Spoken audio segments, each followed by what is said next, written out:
What a day for LSU football, baby. And I am pumped.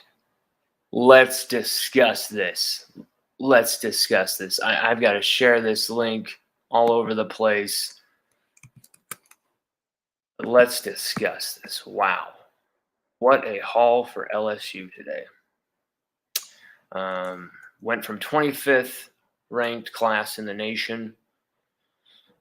Saw the decommitment of the number one tight end in the country, a top-rated running back, big name receiver, flipping to Alabama. You saw some attrition. But what LSU were able to do today with Brian Kelly and his new staff, and what a lot of the prior staff was able to do in fortifying those relationships, it paid off big time. LSU's Louisiana class is not only intact, it's looking stronger than ever before. It seems like everybody is all in. You saw Quincy Wiggins, probably the biggest question mark of the day going in from a lot of national people was Quincy Wiggins. But for a lot of people who follow LSU, the question was answered on Quincy Wiggins this past weekend. We saw in those photographs him being completely all in than he'd ever been before. And hearing Coach Kelly's plan over the weekend, hearing the direction the Tigers were going in, seeing the stability coming in, even though he knows Andre Carter, his D-line coach, is on the way out, he's still committed to the Tigers. That says everything about what LSU is doing on the recruiting trail right now. Let me just post this right now.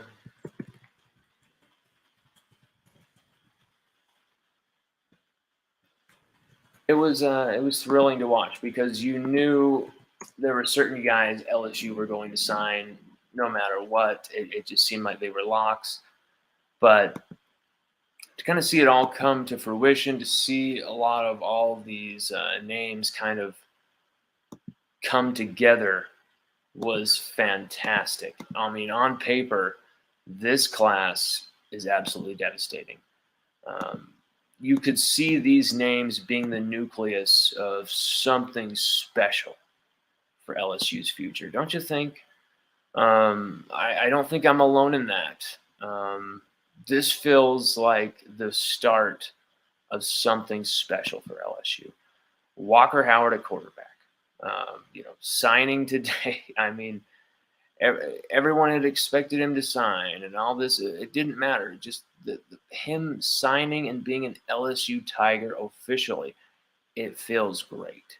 It feels fantastic because it's like this guy, I don't know about you, but I feel like this guy could start as a freshman and not only be successful, but be transcendent. That's just my view. That's just my viewpoint. Not trying to push my views on anyone, tell you what to believe, but 99.9% of the time I'm saying you're not starting the freshman. Come on, he's a freshman. Walker Howard is a different breed, and everybody knows that. It's not every day you see a talent such as him. 75 touchdowns, 11 interceptions over just 19 starts, 6,675 yards, I believe it was. We tallied his final stats. I'm putting them off my head. Those are pretty much dead on from what I remember. 3.9 per game touchdowns, 356 yards per game average, almost 4 touchdowns per game. This guy was nuts. 19 starts. I mean, what Walker Howard perpetrated to opponents throughout his STM career was savage. This cat was savage. Not only was he elite, he was something else.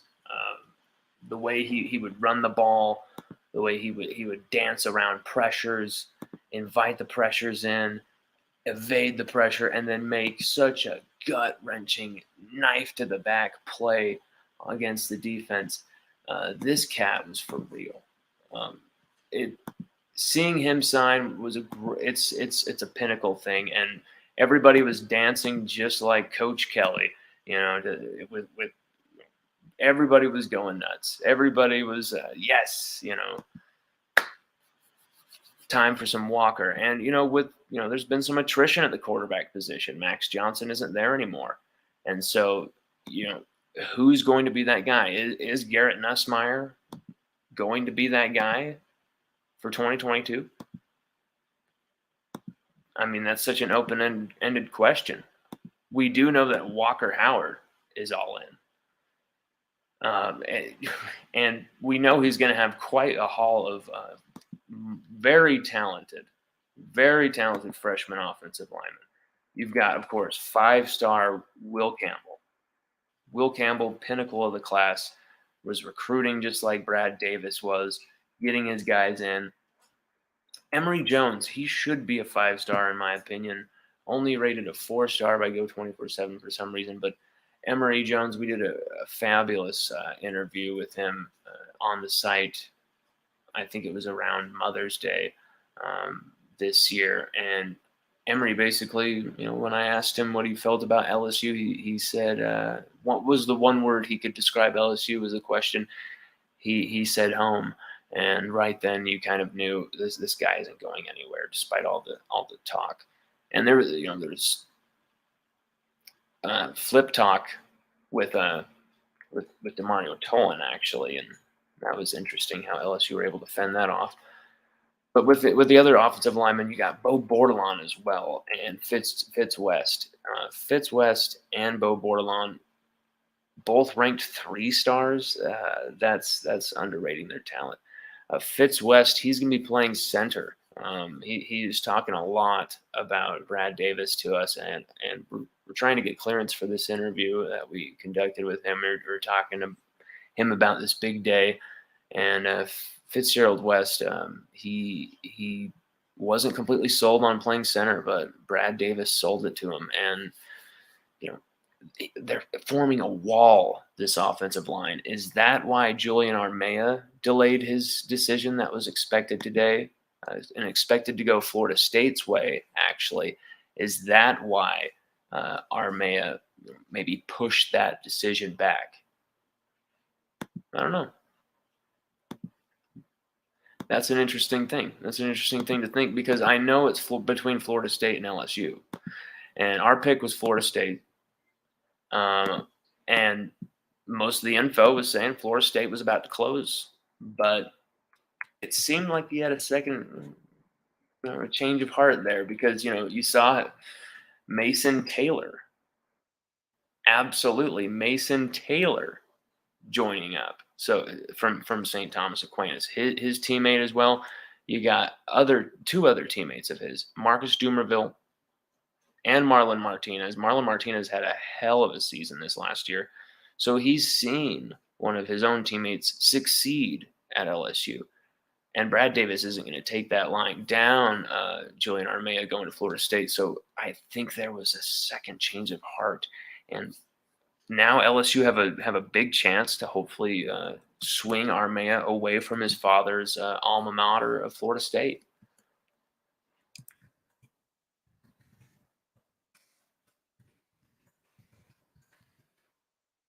No question, though. It was a historic day. A lot of people were thinking Quincy Wiggins, he's going to Alabama. He's going to, people were saying this guy is going to do this. He's going to go to Florida. People were saying a lot of kind of unfair things, in my opinion. And, he proved that wrong, and he believed in the vision of LSU. And with Quincy Wiggins, Mason Smith, Jaquelin Roy, BJ Ojolari on that D-line, are you kidding me? That is an absolute monstrous defensive line coming in next year. Monstrous. Wow. These freshmen I feel like these freshmen could start next season. A lot of them. You found out, with certain coordinators and things like that this year. Um, maybe some freshmen are just not going to be ready and that type of thing. But then you see other teams where the coaches have their you know have their shit together, and you see something good happening, and you see coaches who know what they're doing, and you see freshmen who succeed. And so it's like, why can't that happen at LSU?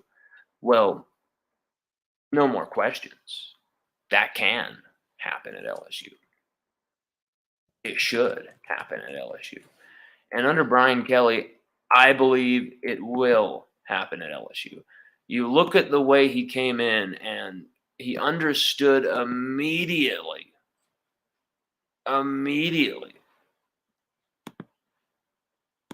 to go after Jordan Allen and give him an offer, the offer he's deserved for so long. This young man coming out of Lafayette Christian Academy had been spurned by Corey Raymond for, what was it, over a year and a half. At one point, he committed to Penn State and then decommitted. And, I was talking to Fitzgerald West, and he said, actually, he's given me permission to say this, that he felt like Jordan was always going to come aboard, to come to LSU. So there was still belief there, but all the pieces kind of came together for a lot of random guys that no one was talking about to kind of come together in this class. Landon Ibieta out of Mandeville, 14 touchdowns, over 700 yards last year in 2020 in just such a small amount of games with the COVID season. And then he comes back this year, absolute freakish season. He goes to Miami. You're thinking he's committed to Miami. LSU are able to flip him once the Kelly regime came in and their evaluations took hold. And they were like, this guy's right here, and he hasn't been offered. He's not going to Miami. He's not going to go play for Cristobal. And, Jack Besh loves the fact that Ibieta is coming aboard. So, there's a lot of passion. There's a lot of there's a lot of camaraderie and friendship among this group of players. The guys who are going to be sophomores in 2022, like Jack Besh, he knows a lot of these guys. Sage Ryan, Mason Smith. Mason Smith and Quincy Wiggins are very tight, very tight. And then you're talking about Jaquelin Roy. He's also very tight with Quincy. These guys are all friends. There's already a strong Lafayette contingent there at LSU. Jack Besh, Sage Ryan, Malik Neighbors. Okay. And then you want to bring in Fitz West, Walker Howard. Okay. Jordan Allen, LaTerrence Welch. I mean, it's sick. LaTerrence Welch coming in too as well at corner. LSU, decimated by Corey Raymond leaving, questions in the air. The fan base is freaking out. LT didn't go anywhere, did he? LT did not go anywhere. And, this class is loaded in the trenches. Games are won and lost in the trenches.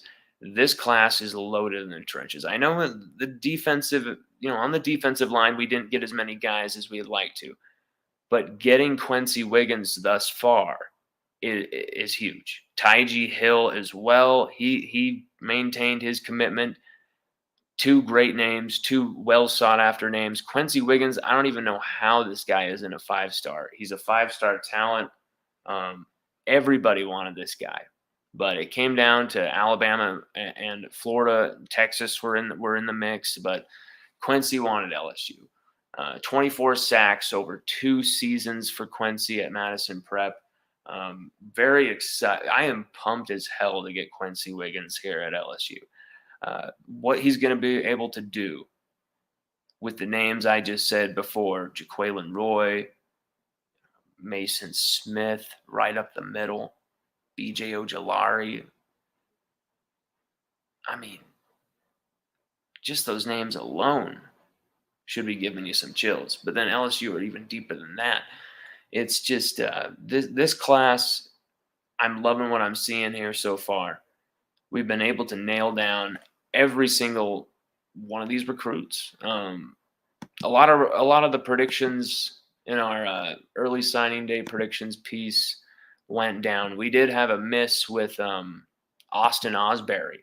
Austin Osbury defies his father, or perhaps on the wishes of his father, or wishes of his own accord. Goes to Auburn, and away from his father's LSU, apart from the Osbury miss. Uh, we got the Wiggins one right. Kendrick Law delayed his decision. No decision there yet. Shaz Preston, he went to Alabama.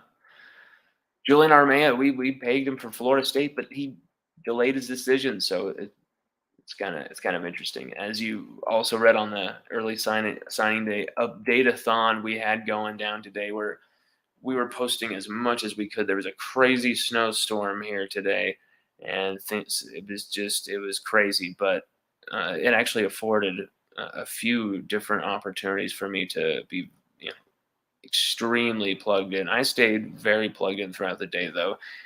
It went LSU's way, didn't it? Everything that you would hope to go LSU's way today, just it seemed to work out, didn't it? Jordan Allen, a happy ending to the Jordan Allen story. After so long where this guy felt neglected, goes to Penn State, he's able to have that second chance because of Brian Kelly. Just look at we 13 signed today. Will Campbell, Quincy Wiggins, Demario Tolan, even though so many schools are trying to flip this guy at the last minute. Walker Howard, Fitz West, who, I think is going to be a fantastic center for LSU, a position of major need, and major need for someone with aggression at that position. Aggression and technique, he's got them both. You got to see our exclusive interview on LSUODYSSEY.com with Fitz West Jr. It's going to be posted tonight. Fitz West Jr. spoken to LSUOdyssey.com, and it's high octane stuff. Bo Bordelon as well. Right after, this guy is underrated as hell. I believe, LSU legacy. His father Ben, LSU captain in the early '90s, mid '90s. Bo, very underrated as a 3-star. Landon Ibieta, Ty-G Hill, Nathan Dybert, I believe the number 1 rated kicker in the country by the special teams recruiting services. Emory Jones should be a 5-star. This guy is another pillar. I mean, you've got Will Campbell and Emory Jones on that line. 2 just cornerstone guys.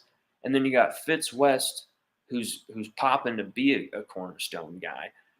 This offensive line just got a hell of a lot deeper. Maybe a veteran offensive line presence from the transfer portal would be the perfect complement. Maybe a few veteran offensive line complements. No matter how skilled they may be, if they can do the job and they show these guys a thing or two, bring them in. If they have that pedigree, if they can handle themselves in the SEC, we do not want to waste transfers on another 3 or 4 different copies of other. I was going to say something. I don't want to say that. That would have been a mean joke. But then you got Jordan Allen, LT Welch, and then Mason Taylor, whose own signature could possibly, pull and convince Julian Armea over to LSU's way. If we got Julian Armea, Emory Jones, Bo Bordelon, Fitz West, and Will Campbell, all in the same recruiting cycle, that's disgusting. Especially when you're losing a head coach, losing an offensive coordinator, wide receivers coach, running backs coach, who's also an absolute legend, not only as a collegiate player but an NFL legend. Uh, this guy means so much. Kevin Falk, you lose him. Mickey Joseph means so much. The recruiting trail, you lose him. But you gotta think of what you have and who you have. Brad Davis. From all the interviews, all the talking I've been doing with people, recruits, families over the last 24 hours, just for just involving early signing day, just right now. Brad Davis is one of the most spoken, most said names. This guy, this guy really could be a future head coach at LSU. He is that good. Um, I love that he's going to be coaching the bowl game. Perfect choice. It's going to be fantastic to watch him in action because I think you're going to see the best out of the team from Brad Davis against Kansas State in that game. I think a lot of people, you saw a lot of these players tweeting how excited, posting on Instagram how excited they are about these incoming 2022 guys. 2022, it's special and has been talked about as being special for a reason. That wealth of offensive line talent is, especially within the state of Louisiana, is almost unheard of. All those guys, Will Campbell, Fitz West, Emory Jones, they're Bo Bordelon, they're all from within the state of Louisiana. Julian Armea would be the only guy who's outside of the state of Louisiana. I mean, Mason Taylor, he's another guy who's out of the state of Louisiana. It's very Demario Tolan as well, another Florida guy. Just Louisiana and Florida.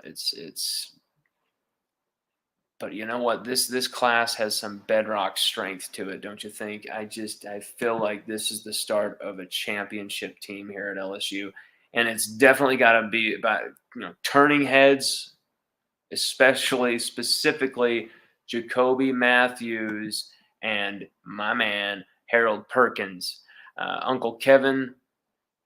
Uncle Kevin, we've been talking to him for the last year and change. Uncle Kevin, what a guy. What a guy Uncle Kevin is. Can he and Brian Kelly's plan and this biblical influx of elite talents persuade Harold Perkins, the number one linebacker in America, potentially, in my opinion, a top 2 or 3 athlete in the entire class overall. This guy's a freak on both sides of the ball. Can we pull him into LSU's orbit? Can we put Harold Perkins back in Louisiana, where he's from, in purple and gold? I believe we can. I believe Brian Kelly, in fact, on the early signing day predictions piece, we even just went ahead and predicted him, even though he will be announcing, his announcement is it's January 2nd, I believe. So that's way off All-American game. But we felt like putting in our pick right then for LSU, that he's leaning that way. And we believe, why would he go to A&M over LSU, especially with what he's seen, especially with what LSU's been about. I want to see Brian Kelly get Devin White involved at the end of this recruiting process with Harold and get some celebrity power to kind of drag this thing over the line and get Perkins to LSU. We got some comments. Tari Love says, "Go Tigers," and I say in kind, "Let's go." AD, my man, A. Diesel Perkins, big win today, folks. Huge wins for Coach Brian Kelly and the crew. The Kelly era begins. Yeah, man. If it hadn't already begun, there was a lot of tumultuous days there where people were doubting and questioning. I even had my moments where it was like, what what's the plan here? Why are we letting this extremely quality coach or this extremely quality coach leave? What's going on here? And even today, Colin D'Angelo, another well-liked guy, is out of the athletic department for LSU. DJ Mangus the day before. Names will continue to drop, but at the same time, LSU coach Brian Kelly, they've done a fantastic job of replacing these guys with Kerry Cooks. I don't think people understand how good of a job Kerry Cooks has done since he's come into LSU. He's hit the ground running.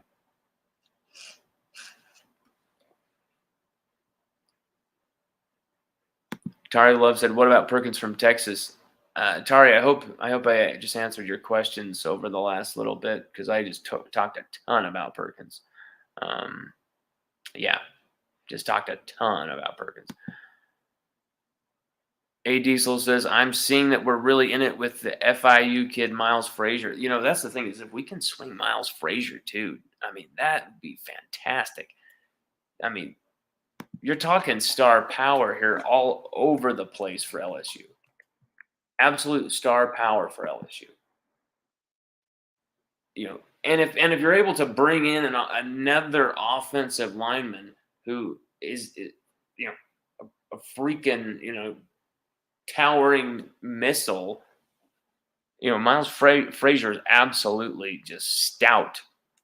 Yeah, that's the thing, is LSU. I think we're going to be able to pull off a lot of these kind of brilliant moves here that maybe our previous staff were too cool for. They got that ring and we're like, huh. And they recruited their asses off. I'm not going to take anything away from that staff regarding that, but there were some players they neglected 100%. Jack Besh, we were lucky Jack Besh came to LSU. We are lucky that Jack Besh forgave the way that we recruited him for so long. It came down to the 11th hour, in my opinion, when, but it really didn't. But it was getting, I was trying to push for Besh as hard as I could. I didn't think anything was going to happen. And finally, it finally clicked. And the LSU finally got their shit together, and Orgeron offered Besh, and thank God. This is that same kind of situation where LSU's, everything's uncertain what's going to happen. All of these pieces came together today. This last weekend, the first official visit weekend under the Kelly era, was a raging success.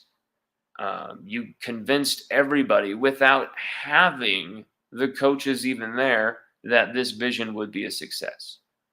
Now, if he can also pull 5 stars, Harold Perkins, and then bring back, or should I say, keep home Jacoby Matthews from Ponchatoula, another 5-star that safety, then that would just cement just outrageousness, wouldn't it?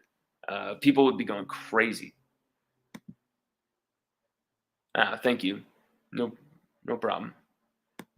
Tari Love asks, "Can we pull Citizen back to LSU?" That's the thing he has gone so back and forth that it's hard to say right now. I feel like yes, but I feel like the timing of his commitment was very emotional. It was at a time when LSU were losing guys, and he saw some news and was just like, I got to get out of here. This isn't going to work. Or, in my opinion, it was kind of a prove it to me type of decommitment. Like, we're stepping out for a second. What you got?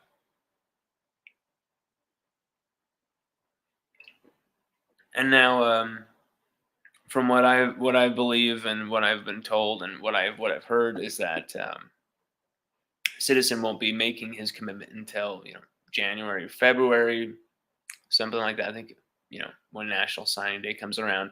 So LSU have plenty of time. And Citizen, averaging between 9.9 yards to 11.4 yards per carry over his last 2 years. This dude is an explosive player. Explosive specimen. To let him leave LSU, let him leave the state of Louisiana, and therefore LSU would be actually a crime. Very underrated player, Trevante Citizen, in my opinion. Someone that doesn't get enough due. But we'll see. Things are up in the air with that. But we do need a running back in this class. Not being able to get a running back would be kind of strange. Linebacker, though, getting to Mario Tolan today, fending off any and all people trying to flip. That was a big move today. I thought there could be a chance he might flip, and everyone's all he's going to flip, and nothing went down. I'm very impressed with Coach Brian Kelly. What he's been able to do here, sell this vision, it's fantastic. And you can also say that he's leaned on a few of these assistants. It seems like Blake Baker, his job is safe. Of course, Brad Davis. But it feels like Blake Baker is a guy that I wanted to mention. It feels like Blake Baker's job is pristinely safe. So that means Harold Perkins has another reason why go to A&M over LSU. And that's the reason. You as many reasons as you want to give for why you go to LSU, you also want to give reasons why would you go to LSU? I mean, why would you go to this other school over LSU? Because if you play the common sense game, it's like there's so many players. It's like, why would you not go to LSU? You're going to have the resources. You're going to have the buy-in. You're going to have everybody wanting your success. You're going to have the community who are going to be extremely active. The stadium's going to be rocking every game. It's no joke. Everybody wants to win championships. How could you shirk away from that? And you're seeing a lot of players who are standing up and saying, I am Spartacus. I want some of that. I want some of that smoke. Let's go. Let's go win the SEC. Let's go win a national championship. That's what LSU does. And that's the design here. Do not fool around that, LSU's design is getting back to 8-4, 9-3. LSU's design is on winning a national championship in 2022, and if it isn't, you go cheer for Texas A&M or someone like that. This is LSU football.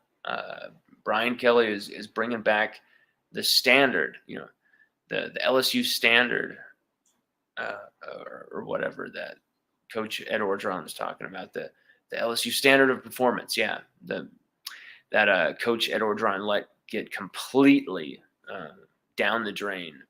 I think Kelly is actually going to, without having to pound his fist and say the LSU standard of performance, way below LSU standard of performance, I think he's going to get that standard of performance. Kelly is a lot more, while the national media are trying to stick knives in this guy, Kelly's a lot more misunderstood than you'd think. He's a lot more of a funny guy, a lot more of an interesting, cerebral dude.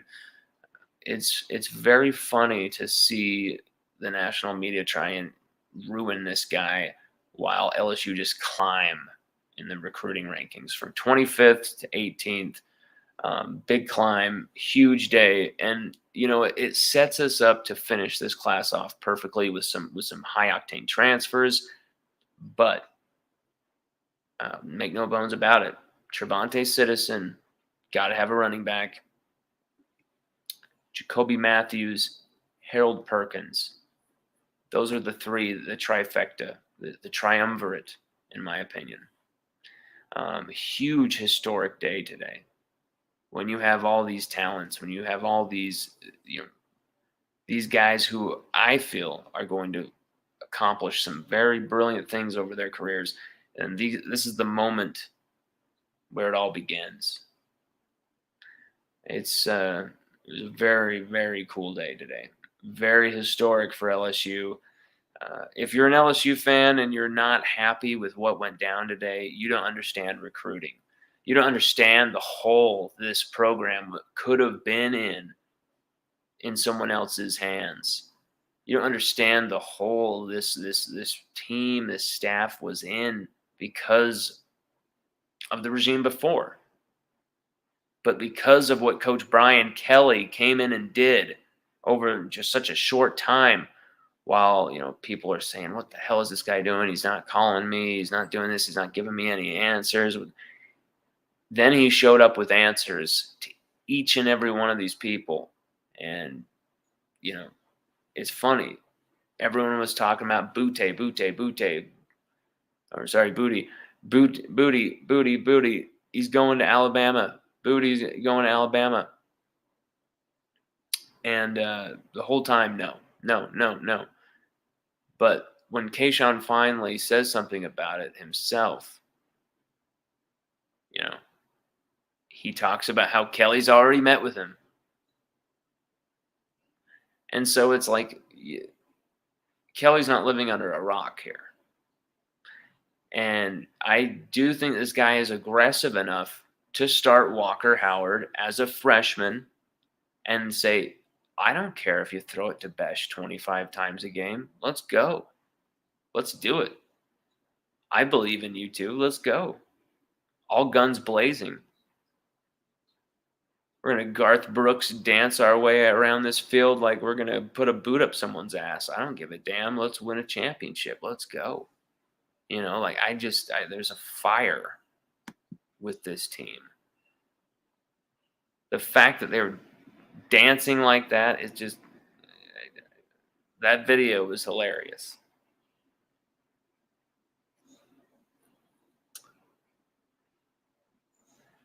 Yeah, Frank, great point. Tari Love, Frank Wilson, who coached at McNeese, which is right where Citizen played. Hopefully you can convince him to recommit. That's a great point. Great point. Right there at Lake Charles. Lake Charles College Prep, McNeese State. I think Frank Wilson can definitely do that. I think maybe there's a lack of familiarity with Frank Wilson, but there's also some hurt over why would you get rid of Kevin Falk right now? And maybe Kevin Falk chose to leave. That's the thing, is we need to be kind of made known of these things. But as long as the recruits are being told of these things, that's fine. Leave that to the reporters like us to dig and try and find out what the hell that was all about.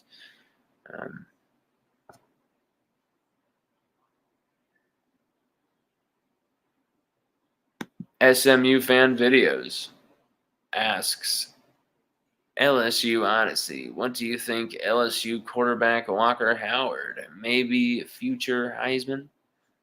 Yeah. Walker Howard, I think, will win a Heisman Trophy. I think he will also win a national championship, at least one, if not multiple. This guy, I feel like there's something special with Walker. I feel like he's got all the ingredients to succeed and succeed early and quick. I think Jamie has ingrained him with everything. His father has ingrained him with everything mentally he needs to survive anything in life. Anything. So playing football is almost gravy for this young man. The only thing that can stop him is injuries, I really believe that.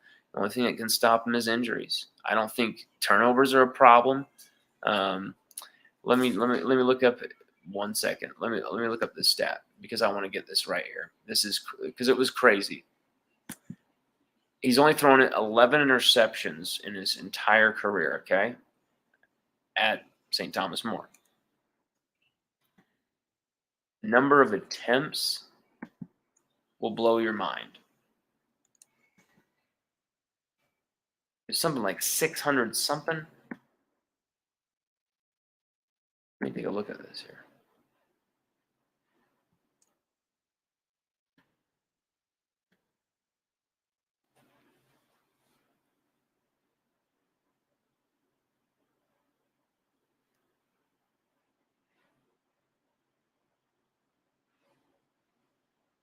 Let's see here. So he threw 11 interceptions in 655 attempts.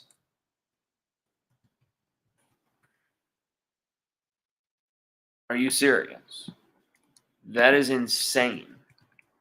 11 interceptions in 655 attempts. 0.016 per game. So if you want to even round that up, 0.02 per game. That's absolutely freakish from Walker Howard. So, there's nothing like he's going to be giving up the ball, throwing the ball away. He takes care of the football. He's rushed for a lot of touchdowns. I believe it was 11 on the season as well. 11 touchdowns he ran for. We'll look that up. Got that here on our articles about Walker right here.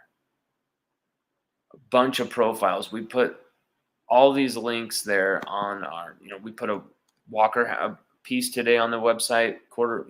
America's #1 quarterback stays home. Walker Howard making history today. At the bottom, there are 9 main pieces for Walker that we got all with links right to him. What a day. What a day. I mean, what a quarterback that we have at the helm of this class. What a hell of a defensive end. What a great bevy of offensive linemen we just got. Most, if not all, from inside the state of Louisiana, because then you added a linebacker from Florida, a tight end from Florida. And, it doesn't matter who's decommitted. What we have signed right now on the dotted line at LSU going into 2022 is enough to get your blood going. These guys are committed to kicking ass and taking names and restoring LSU football to the brand, the pinnacle, and the position of where it belongs. And I raise my glass. Coach Kelly, my Irish brother, hell of a job today. Thank you. Thank you, thank you, thank you. What a successful beginning to the National Signing Days, because this ain't over yet. The recruiting has just recruiting madness, with all this craziness going on, one bullet after another, one stray after another. It's just begun. Kendrick Law is going to give up his decision on Friday. There's a lot going down. Thank you so much for joining us, and hope you all have a good one. And thank you for watching. Go Tigers! And this is LSUODYSSEY.com's Lon Phillips Sullivan signing off.